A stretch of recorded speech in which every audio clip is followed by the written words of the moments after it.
Thank you for tuning in and welcome back to the Sandwich of Coherency. So let's just go ahead and jump right into this. Recently, as many of you are already aware, Joe Biden has decided to go visit the people in East Palestine. Well, no, he didn't. He decided instead to go to the Ukraine, to Kiev, whatever you want to call it, and to speak in Poland. And I'm sure you saw the video when he showed up. They had the air horns going. And War's Theater, and that was very theatrical. This attempt that they're doing to make him look like a strong leader, to make him look like, he's someone to be paraded around as tough. That's really what they're going for. They're trying to make him look strong on the road stage because of the fiasco that's happened recently with the, balloons and shit flying over the United States that apparently they tracked from the moment that it launched in China and they followed it all the way across the United States. But that's not what we're going to talk about tonight. We're not going to get into that. What I want to get into is talking about Russia again. It's been a while since we've really covered that, but I want to give some more. I guess I want to give an updated insight look into things. So, again, Biden has gone to Kiev. He's decided to forsake the citizens of East Palestine, Ohio, where something actually tragic happened to American citizens. Something that the president could have gone to see. It's not like it just happened yesterday. We're a couple weeks in now. He has had time to go there. The rest of the world is looking at this, and the way they're looking at this is that the president has no regard for his own citizens. He literally could have pushed the trip back a day, 2 days, and the world would have looked at him in a much better light. The American people, which is what's important, would have looked at him in a much better light. But they couldn't do that. And so the reality is that Biden is not the president. He is not the person in charge. You have a group of people in the background that are making the decisions for this man. He is not the one calling the shots. And the reality is that he is expediting the idea. We have to explore seriously the idea of going to war with Russia. We are already at war with Russia. Maybe not directly. Maybe you call it a proxy war, but that is the reality. The United States is pushing Russia to react. That is what they want. They want Russia to react. They want Russia to fire the first shot across the bow. They pretty much want anything the U.S. does to be reactionary so that they can say that it's justified.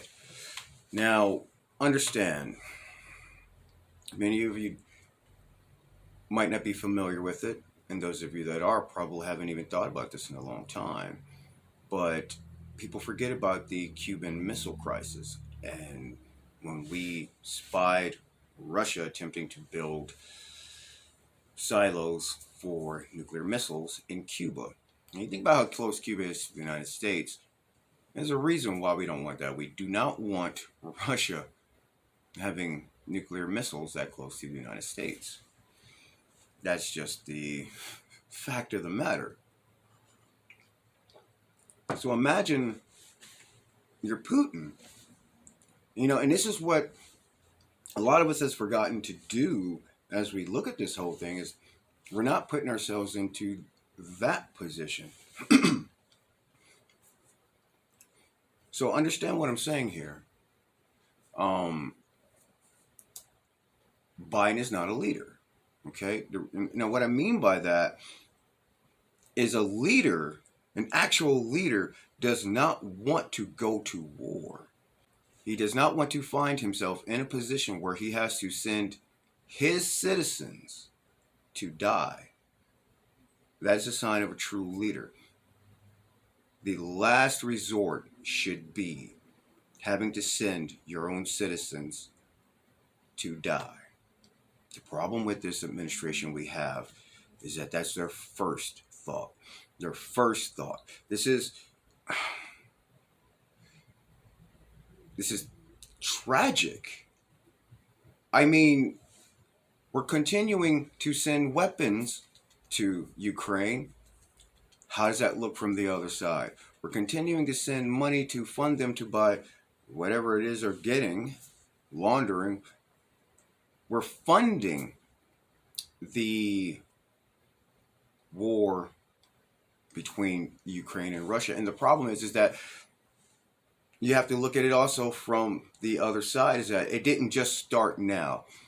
So in 2013, the elected president of Ukraine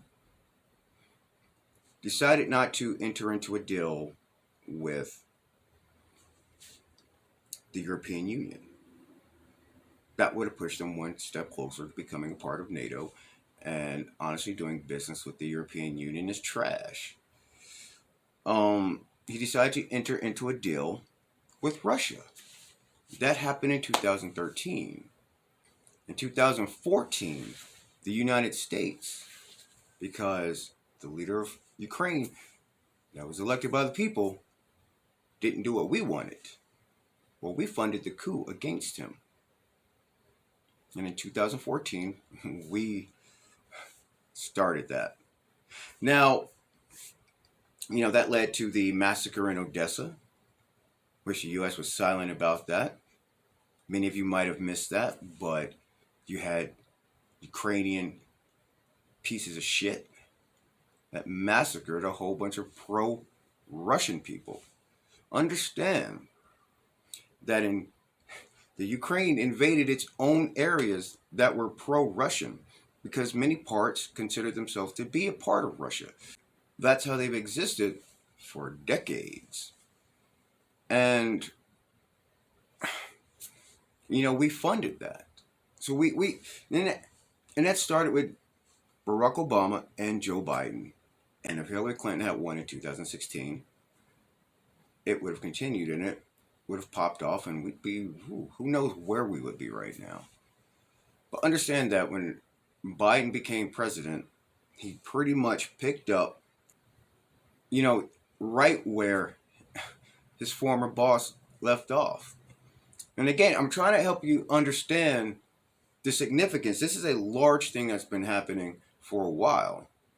Now, if many of you are aware, you might have forgotten, but in 2008, that was when, if you remember, Russia invaded Georgia. And Putin, again, was made to be out like this absolute bad guy. But here's the deal. The United States was making a deal with the Georgian people to supply them with weapons and to be able to build a base.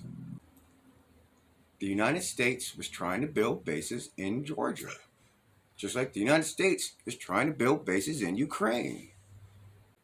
If I remember correctly, basically the United States would have a military base not too far from where the Russian naval base is. It seems like a huge conflict of interest. So put yourself in that perspective. I mean, just think about that. If China or Russia was attempting to build a base in Mexico, they were trying to make that deal, how would the U.S. react? Would we allow that? Would we allow what is supposed to be our enemy to build a base right next to us? No. So the point I'm making is that a lot of people have never been where things exploded. A lot of people have never been in areas where things are blowing up constantly. You cannot keep preaching this idea. But the thing is that, think about it. Could you go out and look people in the face? Could you say, you're going to go, you're going to go, you're going to go? Could you go out there and pick people? Could you look some parent in the face and say, I'm sending your child. I want your child to go. Not my child. My child's special. I want your child to go. Because we have to fight. Nobody wants to go to war. And people need to understand that the actions that are being taken by your current government are pushing it closer and closer and closer for a reaction, just to get involved in conflict. A reactionary war between the US and Russia is not going to end well. It's not going to end well. And Americans think that everything is just going to be easy and peachy keen. The US hasn't really been involved in a war.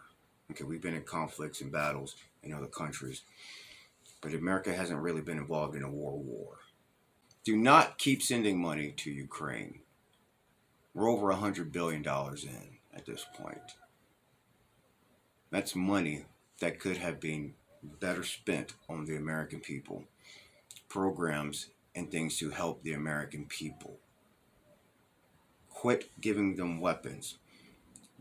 No matter how you look at it, as long as we continue to give them weapons, we are openly stating we want to fight with you. We're going to keep funding these guys until you decide to attack us. Because we want you to attack us. That is what Joe Biden is doing. And a lot of this is being done to look tough, so this is just my short take on it. But I thank you for tuning in, and we'll catch you next time.